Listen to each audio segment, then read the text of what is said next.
buhay, pinakatibayan ng hindi bubuhayin ang mga patay. Kung paano dumating ang kamatayan sa pamamagitan ng isang tao, ay gayon din naman dumating din ang muling pagkabuhay sa pamamagitan ng isang tao. Sapagkat kung paano mamamatay ang lahat dahil sa kanilang paunayan kay Adan, gayon din naman mabubuhay ang lahat dahil sa kanilang paunayan kay Kristo. Ngunit ang bawat isa ay sa kanya-kanyang takdang panahon. Si Kristo ang pinakauna sa lahat, pagkatapos ang mga kay Kristo sa panahon ng pagparito niya. At darating ang wakas, pagkatapos malupig ni Kristo ang lahat ng kaharian, pamahalaan at kapangyarihan. At ibibigay niya sa Diyos at Ama ang paghahari.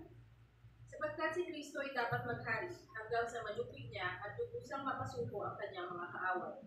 Ang kahuli-hulihang kaaway na kanyang pasusukuin ay ang kamatayan. Ganito ang sinasabi ng kasulatan. Ang lahat ng bagay ay lubusang pinasuko sa kanya ng Diyos. Ngunit sa salitang lahat ng bagay, maliwanag na hindi kasama ang Diyos na siyang naglagay ng lahat ng bagay sa ilalim ng kapangyarihan ni Kristo.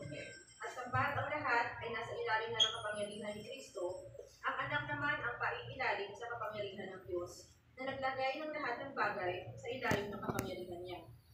Sa gayon, lubusang maghahari ang Diyos sa kalahat-lahatan. Ang salita ng Panginoon. Salamat sa Diyos.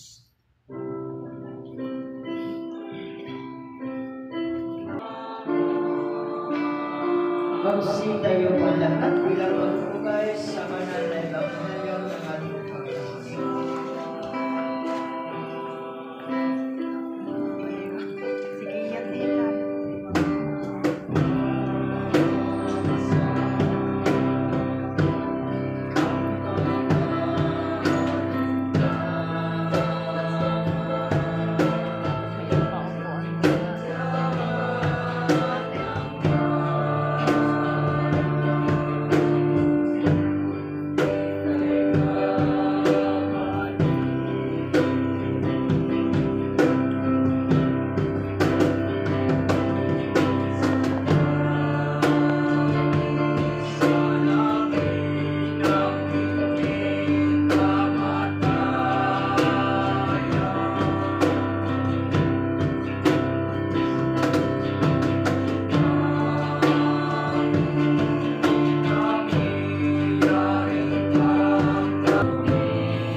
Pakinggan ang pagbasa mula sa mabuting balita ng ating Panginoon ayon kay Juan, Kabanata 11, simula sa talata 17. Luwalhati sa iyo, Panginoong Kristo. Pagdating ni Jesus, nalaman niya ang 4 na araw na nakalibing sila sa Rome. May 3 kilometro ang layo ng Jerusalem sa Betania. At maibibigay sa inyo ng Diyos ang anumang hingin ninyo sa Kanya. Muling mabubuhay ang iyong kapatid, wika ni Jesus. Sumagot si Marta, nalalaman ko po na siya'y mabubuhay uli sa huling araw, sa muling pagkabuhay. Sinabi naman ni Jesus, ako ang muling pagkabuhay at ang buhay.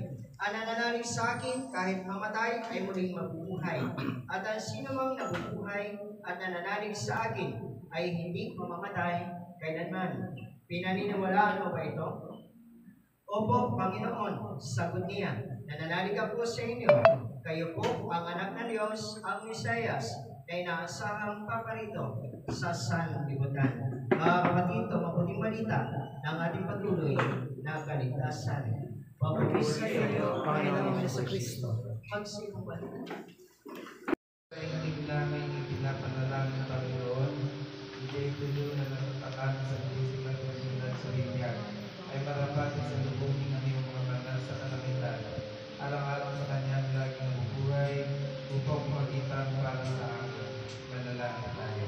Panginoon, sa iyong kamay, iniamin namin ang kanyang kaluluwa. At Nawa sa pagdating ng mananapan ng iyong kaharian, kami rin na may lubos sa pananampalataya, ay may sanalay sa iyong mapagpalang kamay. Amen.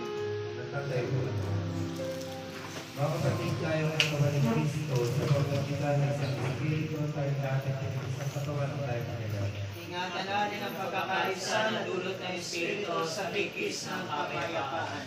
Ang kapayapaan ng Panginoon ay naginawang sumainyo. At sumayo rin. Magbigyan tayo ng kapayapaan sa isa't isa.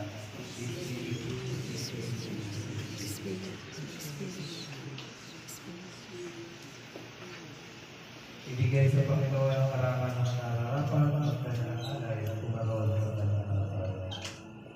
Pagsiupo po ang lahat habang inihahanda po ang mga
Idinudulog namin sa iyo, Panginoon, sa mga naalay, pinatay at alam.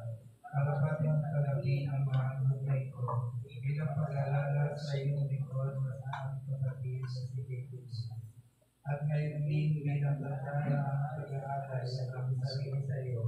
Ituloy ang maging palatunaan ng iyong handog na bago at walang hanggang buwan. Sa iyong anak na Jesucristo na aming Panginoon. Amen.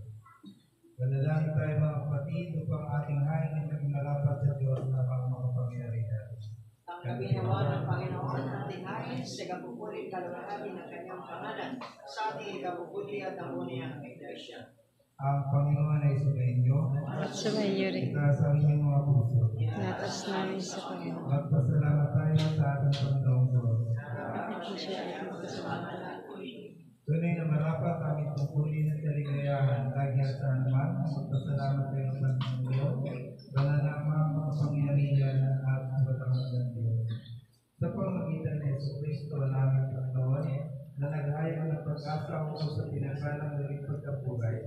Upang sa aming pamigati, kami magkalasan na may ganap na katiyakan sa buhay na walang hanggan. Sapagkat ang buhay ng bayang sumasampalataya sa iyo, Panginoon, ay nagbabago lamang at di nagwawakas. Kapag ang tahanan at ang lupa ay nasira, binigyan mo kami ng walang hanggang patapusang tahanan sa kalangitan. Kaya nga kasama ng mga anghel at ng mga tangel, at lahat ng kalipunan ng langit, buong paglalaka ng pinahayag ng iyong kalulubian, lagi nagpupuri sa iyo at nagsasabi, wala.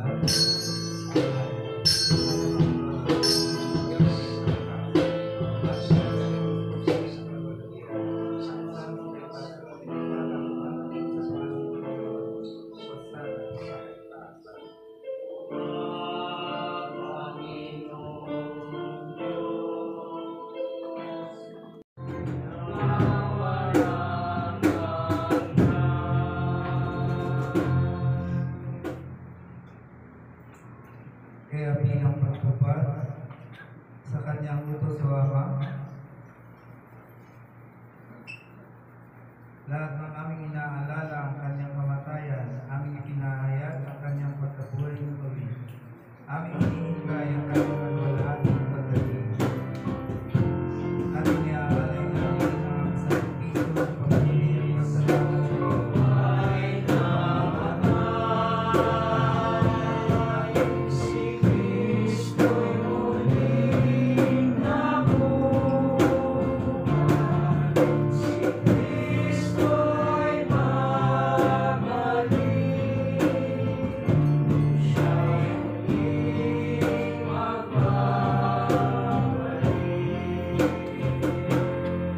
At inialay namin aming sakripisyo ng papuri at pasasalamat sa iyo, O Panginoon naming lahat.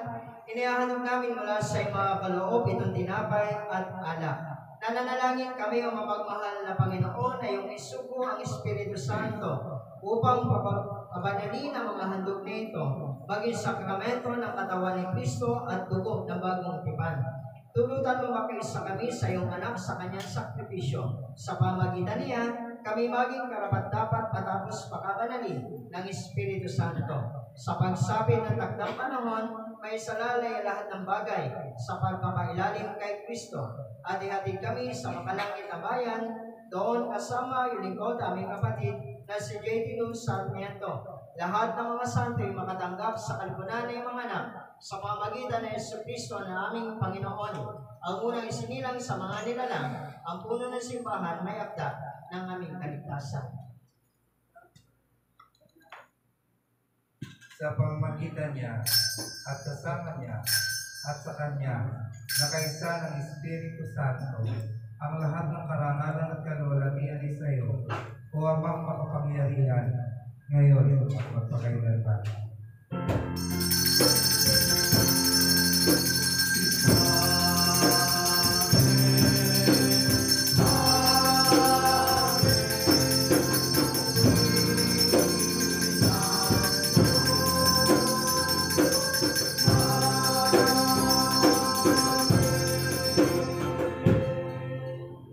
Tulad na tinulong sa atin ng ating tagapagligtas, ating awitin ang Maranatha.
kapatid at kanyang lingkod na si J.T. Luz Sarmiento upang magbigay ng muling paggalang at pamamaalam sa kanya hanggang sa muli natin pagkikita. Panatilingin natin ang ating mga paningin sa krus na Yesu Kristo at alamin na hindi ito ang katapusan, sapagkat ang ating Diyos ay Diyos at mabuhay. Manalig tayo na sa takdang panahon makikita natin siya sa ganap na kaharian na Diyos upang ito na muling magkamali pa. Nagpapasalamat kami, O Diyos, para kay J.T. Luz Sarmiento. Malapit at mahal sa amin ang iyon ay mawawali na. Pinasasalamatan namin ang pakikipagkaibigan na nagmula sa Kanya at ang kapayapaang Kanyang naitulot. Nagpapasalamat kami sa Kanyang pagkatuto na maging masunurin sa iyo, na dahil dito siya naging isang tao na maaaring mahalin ng Kanyang kapwa habang kasama namin siya sa mundong ito. Nananalangin kami na walang makasaya sa Kanyang buhay, bagkus maging kapakinabangan sa mundo. Lahat sana ng Kanyang iginalang ay bigyan ng pitagan ng mga sumunod sa Kanya, at lahat ng dakila niyang gawain ay magpatuloy na mahalaga sa amin. Sinasamo namin na siya'y magpatuloy sa paglilingkod sa iyo, kaagapay ng mga banal, at patuloy na makisa sa iyong nagbangong anak, at siya'y mamalagi sa aming puso at isip. Ama namin Diyos, isinasamo namin sa iyo na kami nagbigkis ngayon dahil sa pagkamatay ng aming kapatid na si J.T. Luz Sarmiento ay magpatuloy sa matalik na samahan at pagkakaisa sa kapayapaan at pagmamahalan dito sa lupa. Kami naway manatiling nagtitiwala sa iyong pangako sa patuloy na maging matapat sa amin kahit sa kamatayan. Sa iyo, sa Kanya at aming Diyos, kasama ng iyong pagpalang anak at ng Espiritu Santo, pinupuri at niluluhati ngayon at magpakailanman. Amen. Bilang tanda ng ating pag-asa na ang Diyos ay nagbigay ng bago at walang kamatayang katawan sa ating kapatid na si Pedro Sarmiento, sa ating lahat, bilang pagbibigay halimbawa sa ating pananampalataya sa pagkabuhay na muli, aking binabasbasan ang Kanyang katawan sa ngalan ng Ama, ng Anak at ng Espiritu Santo. Amen.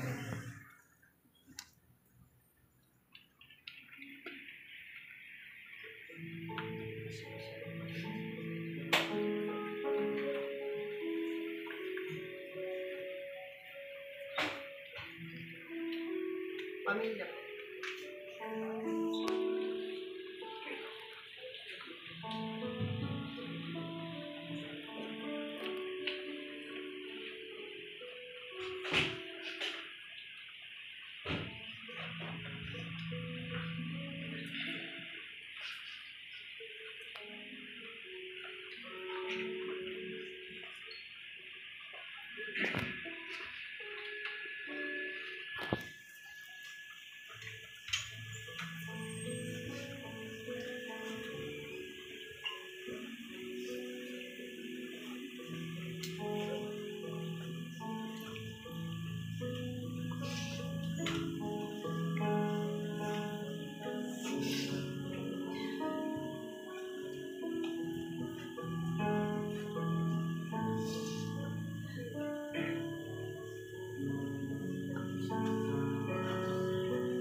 Kapahingahan walang hanggan ay pagkalab sa Kanya, O Panginoon, at hayaan liwanag na walang hanggan na tumulaw sa Kanya.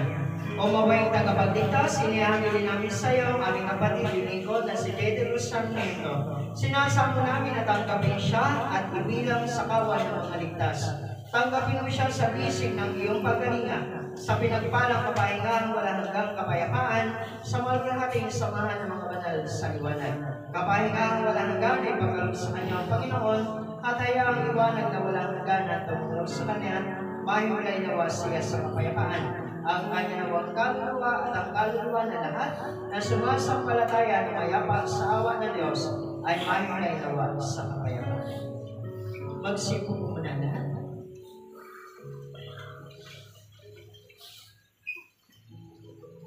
Mula po sa pamilya na nais magbigay po ng may mensahe bago po ang pagpapas ng panalangin, hindi po ang mga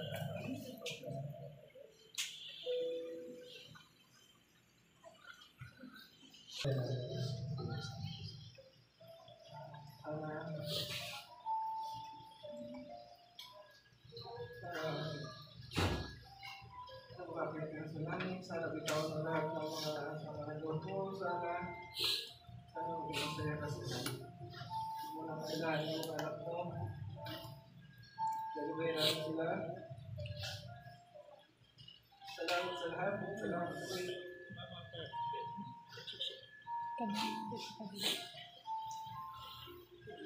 Mabuti ang kapatid.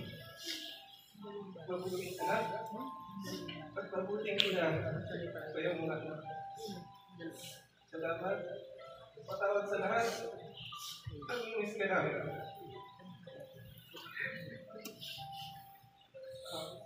Until we meet again, I love you. Ang mahal namin.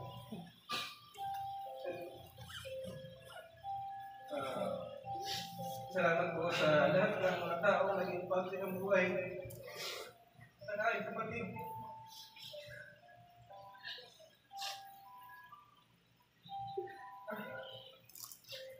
Salamat sa lahat ng saya. Sa lahat ng pinagsamahan ninyo. Salamat sa pagdamay sa kanyang pagsabi problema. Maraming salamat po. Maraming salamat sa lahat.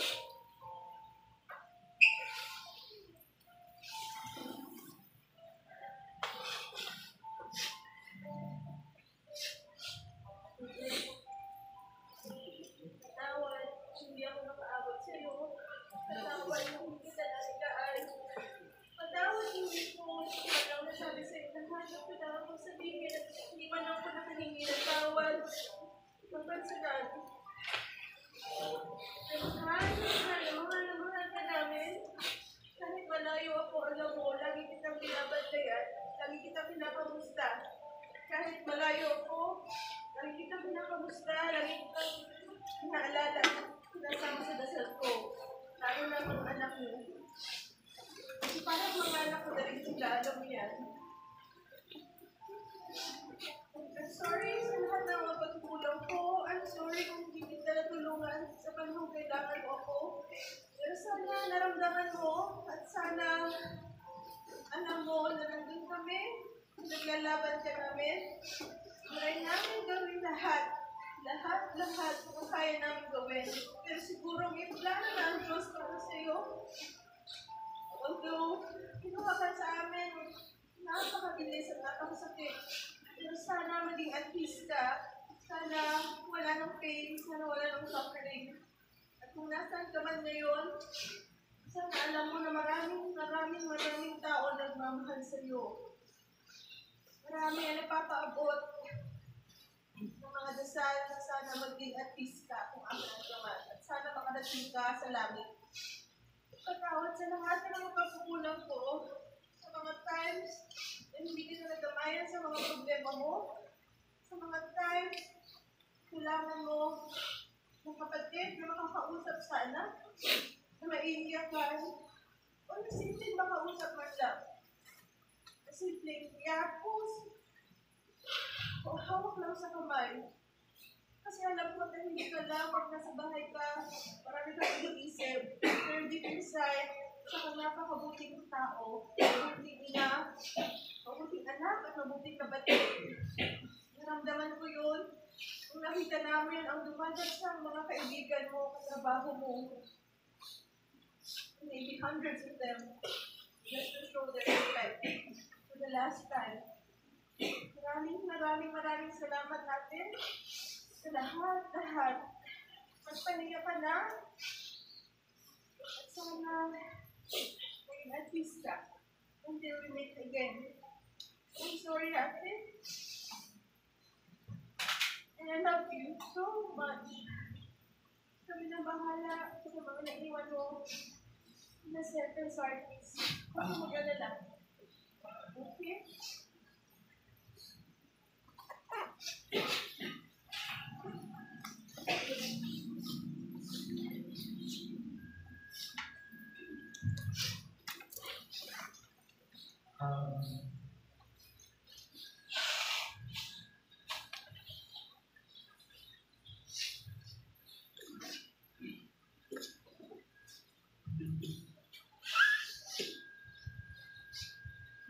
Stop.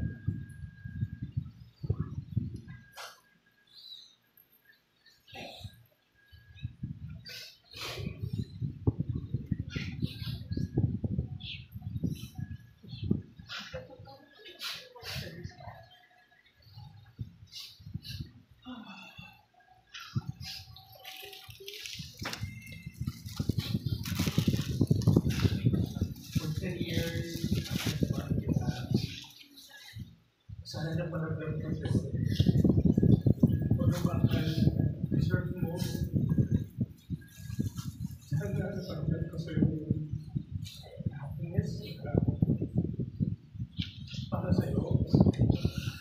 I'm sorry for those times na hindi kita nasamahan sa mga gabi na gusto mong katabi mo ito. I'm sorry na hindi natin natupad yung plano pa natin. Sakit. But no, I know, you really know how much you love me. Mahal naman kita din. And that's lifetime. That's what you deserve to marry.